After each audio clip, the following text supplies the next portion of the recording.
ನಮಸ್ಕಾರ ದೇವರು. ಇವತ್ತು 10ನೇ ದಿನದ ಪಾದಯಾತ್ರೆ ಶುರು ಮಾಡೀವಿ ನೋಡ್ರಿ. ಬೆಳಗ್ಗೆ ನಾಷ್ಟ ತಿಂದು ಹೊಂಟಿವಿ ನೋಡ್ರಿ ಪಾದಯಾತ್ರೆ.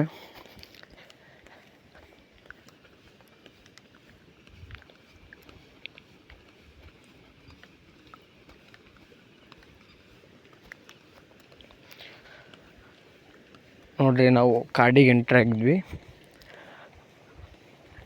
ವರ್ಷ ಹೋಗೋ ಥರ ನಾವು ನಾಗಲೋಟಿ, ಗಂಗಂಪಾಳ್ಯ,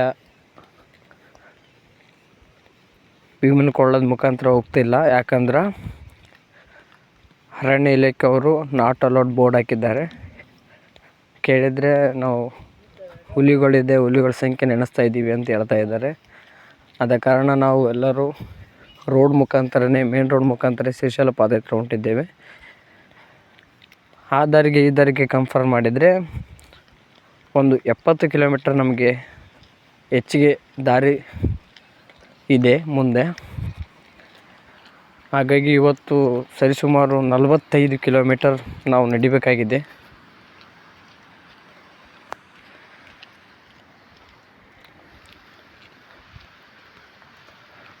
ಹೋಗ್ತಾ ಇದ್ದೀವಿ ಇವತ್ತಿನ ಪಾದಯಾತ್ರೆ.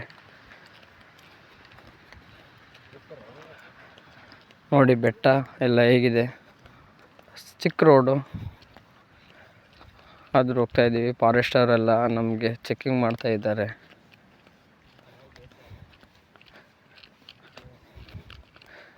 ಮಧ್ಯಾಹ್ನ ಊಟದಲ್ಲಿ ಬಂದು ಕುಂತಿದ್ದೀವಿ. ಇವ್ರು ಬಂದು ಇಲ್ಲಿ ಚೆಕಿಂಗ್ ಮಾಡ್ತಾ ಇದ್ದಾರೆ.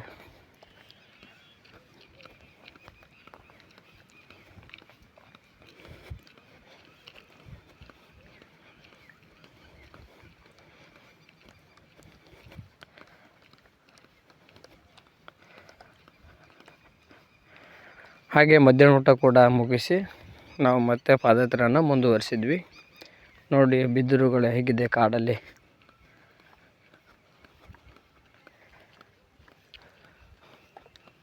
ಡೈಲಿ ನಾವು 30ರಿಂದ 35 ಕಿಲೋಮೀಟ್ರ್ ಹೋಗ್ತಿದ್ವಿ, ಏನಾಗ್ತಿರ್ಲಿಲ್ಲ. ಇವತ್ತು ಸರಿಸುಮಾರು 45 ಕಿಲೋಮೀಟ್ರ್ ಬಂದ ಕಾರಣ ಎಲ್ಲರಿಗೂ ಸಿಕ್ಕಾಪಟ್ಟೆ ಸುಸ್ತಾಗಿ ಬರನೇ ಮಲ್ಕೊಂಡ್ಬಿಟ್ರು.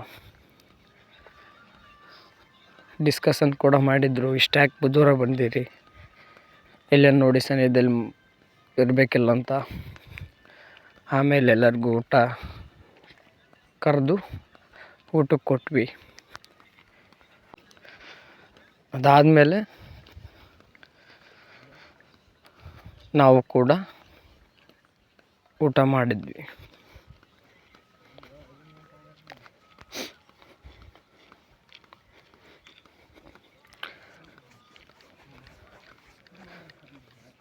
ಆದರೂ ಕೂಡ ಒಂದಿಷ್ಟು ಜನಕ್ಕೆ ಭಾಳ ಪೇನಾಗಿತ್ತು. ಮೈಯೆಲ್ಲ ಕಾಲು ಪೇಲೆಲ್ಲ ಪೇನಾಗಿದ್ವು.